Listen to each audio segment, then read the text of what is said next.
Someone is scraping a hole in your skull. You are wide awake. There is no drug deep enough to put you under, no antibiotic waiting on any shelf, and the only thing dulling the pain is a wad of bitter green leaf packed against your cheek. Now here is the part that should stop you cold. You are probably going to walk away from this. The bone will grow back. You will live for years. For most of your life you have carried a quiet assumption about the people who came before you, that they were fragile. That before hospitals and germ theory, a deep cut was a death sentence and a cracked skull was simply the end. It feels obvious. It is also wrong, and the evidence sits in museum drawers around the world. Thousands of ancient heads, each one opened on purpose, each one grown back. By the time this is over, you will know why a surgeon with a sharpened stone kept more of his patients alive than trained doctors did long afterward, with steel tools and medical degrees. There is a number coming that embarrasses modern medicine. Hold on to the fact that it exists, because when you hear it, it should rearrange something. Start with the holes. The surgery is called trepanation. Strip the word down and it means one thing: cutting an opening through the bone of a living skull. Not after death, not as ritual on a corpse. On a breathing person's scalp, peel back the hard curve of the cranium bare to the air. It is the oldest surgery there is proof of. Older than writing. Older than the wheel. Showing up on every inhabited continent. Invented again and again by people who never met, and for a long time nobody believed the patients survived it. Then came a skull from Peru. In the 1860s, an American named George Squire was traveling through the highlands around Cusco, the old Inca capital, when a collector showed him something strange. A human skull with a clean rectangular hole cut into the front, roughly the size of a large postage stamp. Squire carried it back across the ocean and set it in front of the sharpest anatomist he could find. Most shrugged. Then it reached Paul Broca in Paris, one of the founding minds of modern brain science. And Broca saw what the others had missed. The edges of the hole were smooth, rounded. Beginning to close bone does not do that after you die. Dead bone stays raw, sharp, exactly as the blade left it. Smooth edges mean living tissue. They mean weeks of healing, months of a body knitting itself back together around a wound in the head. Broca understood what he was holding, not the evidence of an execution, the evidence of a patient. Someone had cut a window into this person's skull, and this person had gotten up and lived long enough for the bone to try to grow back across the gap.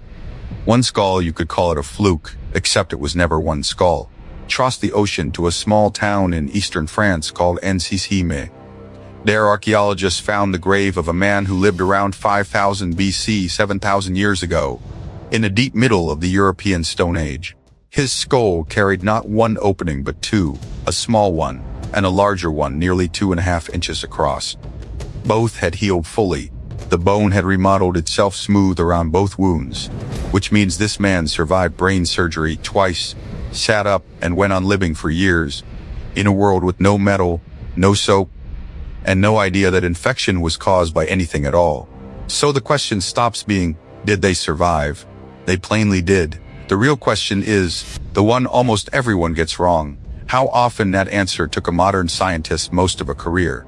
John Verano is a bioarchaeologist at Tulane University, and he has spent decades doing something almost nobody else has the patience for, sitting with the actual bone.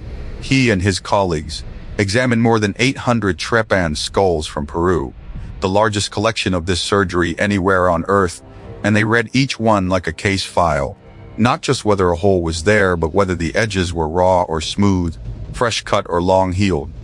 Because that single detail, the texture of the bone at the rim, tells you whether the patient walked out or died on the table. What Verano found is the number you have been holding. In the earliest Peruvian cultures, groups like the Paracas from centuries before Rome, survival ran near 40%. Rim odds, a coin flip that leans toward the grave. But the practice did not stay still over the centuries. Generation after generation, the surgeons got better, the tools got sharper, the technique got cleaner, and by the height of the Inca Empire, survival had climbed to somewhere between 75 and 83%. Sit with that. 4 out of 5 people survived a hole cut into their skull, opened by a surgeon working with a blade of bronze or volcanic glass, with no anesthetic you would recognize and no germ theory at all. Now the comparison that should bother you. The American Civil War, the 1860s, The same decade Squire was carrying that skull home. When a Civil War surgeon opened a soldier's skull to treat a head wound, roughly half of those men died. Some estimates run higher. Trained doctors steal instruments. Formal medical schools and their patients die more often than the patients of Andean surgeons 400 years earlier. Men who work with bronze and stone and no medical school at all, read that again. The ancient odds were better. How is that even possible? This is where the story turns, and where the brutality starts to look like something else entirely. Look at where the holes are. When Verano mapped the wounds, a pattern surfaced. A large share of the Peruvian trepanations sit over the left side of the skull, over fractures, over the exact spot where a right-handed enemy's club or slingstone would land in a fight. These were not random, they were treatment. A stone from a sling, a blow from a star-headed mace, and a piece of skull driven inward, pressing on the brain. Blood pooling underneath, swelling, killing slowly, cut the bone away, and you release the pressure. You lift the shattered fragments off the brain. You give the swelling somewhere to go. That is not superstition.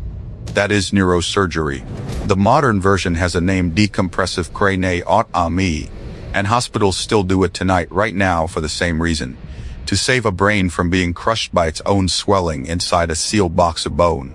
Our ancestors worked it out with stone, by watching who lived and who died, and passing the answer down. And they were careful in ways that will surprise you. The best of these surgeons did not punch straight through. They scraped, slowly, patiently grinding the bone thinner and thinner with the edge of a tool until only a fragile disc remained, so they could lift it free without ever plunging a blade toward the soft tissue beneath. Some grooved a neat square and cut it out. Some drilled a ring of tiny holes and joined them.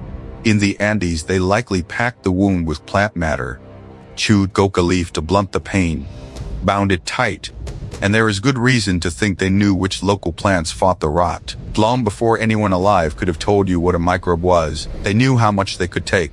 They knew how fast to work. They knew without ever writing it down, that clean and quick and shallow meant a patient who woke up. And some patients came back for more. Among those Peruvian skulls are people who carry not one healed opening, but several, 2, 4. A rare few with as many as 7 separate holes, every single one showing the smooth regrowth of survival. Think about what that means.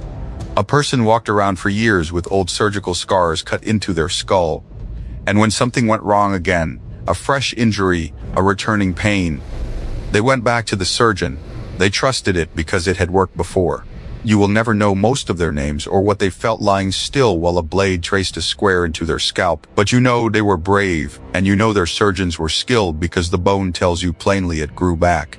So strip away the flinch you started with, the blood, the awake patient, the sharpened stone against the head. It looks like torture until you understand what it actually was. It was medicine. Tested, refined over centuries, and in its own strange world, better than what a wounded man would receive far later in a modern army from a trained hand. The people who came before you were not fragile, and they were not simple. They were watching, learning, keeping score in the only ledger they had, the survival of the person on the table, and getting better at it than you would ever have guessed.